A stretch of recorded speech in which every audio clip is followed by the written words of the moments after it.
Hej. Ja. Jeg vil fortælle lidt om de forskellige verdensbilleder gennem historien. Der har været tusind forskellige teorier om, hvordan vores univers fungerer. Øhm, I oldtiderne, altså sådan helt tilbage ved Sokrates og de kendte filosofer, det var ligesom dem, der lagde grundlag for videnskaben, som vi kender den, altså om matematikken og geometri. Egypterne havde også en stor indflydelse, men ja, altså filosofer var videnskabsmænd, kan man sige. Scientists. Ja. Jeg vil først kigge på Aristoteles' verdensbillede. Han var en kendt filosof. Ja, han var en lærling af Sokrates, men ja, det er ikke vigtigt. Han var en af antikkens helt store tænkere, altså sådan kæmpe filosofer, og lagde grundlag for meget af det, vi ved, eller at det, de troede på dengang. Han troede på, at jorden var en stor kugle, der stod stille midt i verden, som vi nu ved, den ikke gør, den roterer om sig selv, men det vidste de selvfølgelig ikke dengang. De havde ikke teknologien eller videnskaben til at bevise otherwise. Og jorden var verdens centrum, altså universets centrum. Så solen kredsede så simpelthen rundt om jorden, det var det han troede. Alle ting i den jordiske del af verden stræber efter at nå centrum, hvilket forklarede tyngdekraften. Det var det han brugte. Han troede, at omkring vores verden lå der en masse skaller af krystal over hinanden. Under den nederste skal svede månen, altså vores måne, ikke? Og her opstod kometer og de mange stjerner og alt det der. Og så var der en masse forskellige lag, og så var der de stjerner, der stod stille, altså de stjerner, man ikke så bevæge sig og sådan noget. Ja.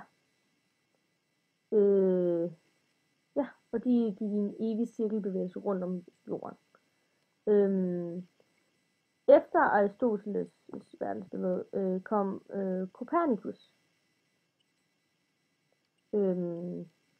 Og han startede ud med denne her, som I kan se her, som var så lidt ens ud til Aristoteles' verdensbillede. Eller meget ens. Han havde lidt det samme billede, meget det samme billede. Men så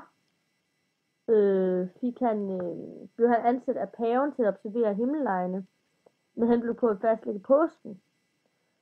Under hans mange observationer i den her opgave, opdagede han, at en masse problemer og unøjagtigheder opstod omkring det originale verdensbillede, altså Aristoteles', som var det almen accepterende dengang i den tid. Og han opdagede, at de her problemer kunne løses, hvis vi tilsidelagde jorden og satte solen i midten. Og det gav mere mening for, hvordan stjernerne bevægede sig, og de andre planeter bevægede sig. Og det kunne han ligesom bevise på den måde. Men det var lidt kontroversielt, selvfølgelig, fordi kirken og så videre. Ja. Så var der også en anden filosof, der hed Tycho Brahe. Og han blev også lidt inspireret af Copernicus, som var meget revolutionary, kan man sige. Men Tycho Brahes teori, altså Tycho Brahe, han var meget tiltrukket af Copernicus' system. Men Copernicus kunne ikke bevise sit solsystem. Og ud fra de måler, Tycho Brahe foretog i forhold til den teori, kunne han ikke bevise præcist det der med, at planeterne og stjernerne bevæger sig, fordi det var i så lille grad. Altså de nærmeste stjerner på jorden bevæger sig sådan i en 10.000 grad millimeter om året. Og det kunne selvfølgelig overhovedet ikke måles dengang. Det kan vi så lidt nu ved hjælp af vores teknologi. Men det kunne han ikke måle. Så han tilsidesatte den teori. Og skabte sin egen, også for at gøre kirken lidt tilfreds, med at jorden, altså solen, snørklede rundt om jorden og månen, ikke? Men de andre planeter snørklede rundt om solen. Og her rundt om var alle de stjerner, der stod stille. altså de stjerner, han for eksempel kunne måle, bevægede sig. Og himmellejene, og der hvor Gud var, altså slutningen på, ja, universet, eller hvad man siger. Så det gjorde Keegan meget tilfreds. Altså han troede, at hans teori var, at ja, altså at jorden var centrum af verden. Det gik han tilbage til, og at solen gik rundt om jorden. Men de andre planeter, som man kunne se, altså Venus og alle dem, de gik rundt om solen. Ja. Så kom der en, der hed Kepler, som var en af Tycho Brahes elever, vist, eller noget. De havde i hvert fald noget til fælles, ikke? Han opstillede forskellige love. Altså virkelig mange. Han havde en masse forskellige regler osv. osv. Men ja, han skabte den, vi bruger i dag.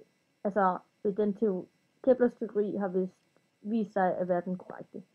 Det kan vi bevise i dag. Altså med det vi har bevist, og det teknologi vi har indtil videre i hvert fald. Ja. Men det var, at solen var centrum, og han sagde, jorden kan ikke være centrum, det giver ikke mening. Så satte han jorden ud i banerne sammen med de andre planeter, og det gav ligesom mening for ham. Altså det er det, vi bruger i dag. Ikke? Ja, solen er i centrum, og planeterne svæver rundt. Altså han grundlagde ligesom den idé. Det var meget interessant. Så var der tyngdekraft. Altså tyngdekraften er en tiltrækning mellem to objekter. Alle objekter, altså alle genstande med masse har tyngdekraft. Altså mennesker har tyngdekraft. Min mobiltelefon har tyngdekraft. Alt har tyngdekraft. Men jo højere masse, altså jo tungere en ting er, jo stærkere er the gravitational pull. Altså alt har gravity. Ja. Men fordi jordens tyngdekraft er langt stærkere end vores egen, så bemærker vi derfor ikke tyngdekraften fra vores krop. Altså vi mærker ikke den pull, vores gravity har. Men vi mærker mest, altså grunden til at vi kan stå på jorden er på grund af tyngdekraften. Og tyngdekraften er meget påvirket af størrelse og nærhed. For eksempel jorden og de andre planeter, de går rundt om solen på grund af tyngdekraften. Det er ligesom en magnet, som I kan se her, der er en magnet. Magneter har et magnetfelt, helt ligesom jorden. Jordens kerne for eksempel, det er vores magnetfelt. Det er derfor, vi kan stå på jorden. Månen går rundt om jorden, fordi jorden har et magnetfelt. Så de tiltrækker hinanden.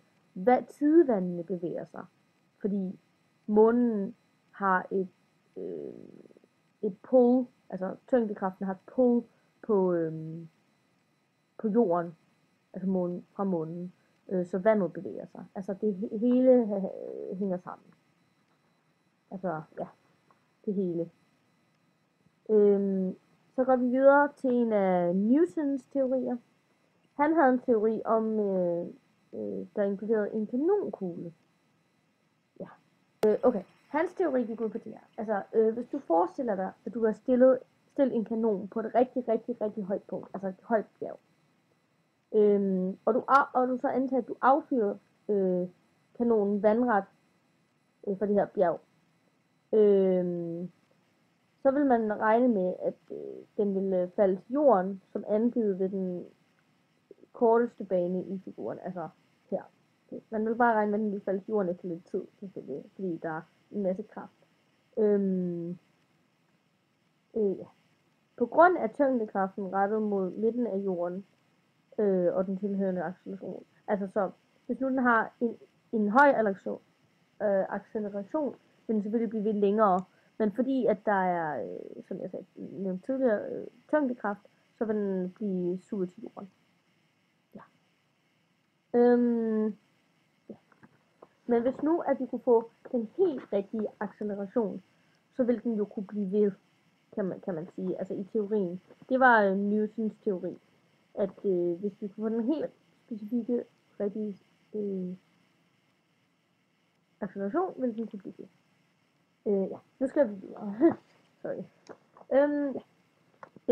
Galileo, han havde også nogle observationer omkring Jupiters måner.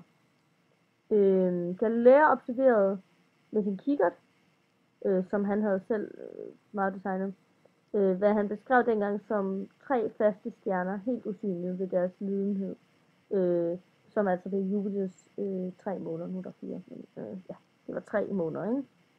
Han observerede, at deres mønster, altså den måde de bevægede sig på, den måde de stod stille på, ville ikke give mening, hvis de bare var fastsatte stjerner, altså ligesom nogle af de andre troede, at der var de her stjerner, der ligesom bare pasted i himlen, altså pasted i det ydre skal af universet, eller noget.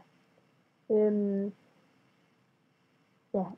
Galileo bemærkede, at en af dem var forsvundet, en observation, som han tilskrives, den blev skjult bag Jupiter. Altså han observerede, at den blev skjult inden for få dage. Konkluderede han, at de var i kredsløb omkring Jupiter. Han havde opdaget 3 af Jupiters 4 største satellitter, altså måner. Så her har man 4. Jeg kan ikke helt pinpoint, hvilke 3 af dem er. Men se her, og der har en lille scribble, han havde lavet. Og så opdagede han den 4 lidt senere. Ja. Senere, ja, og nu har de her 4 måneder blevet opkaldt efter Galileo. Hans observationer af Jupiters måner forårsagede en revolution i astronomien. En planet med mindre planeter kredser det ikke der kredsede, altså den var stor, fordi han opdagede, at mindre planeter, som altså vi kender måner, kunne kredse rundt om en planet. Det var meget revolutionært. Nå, okay, men tak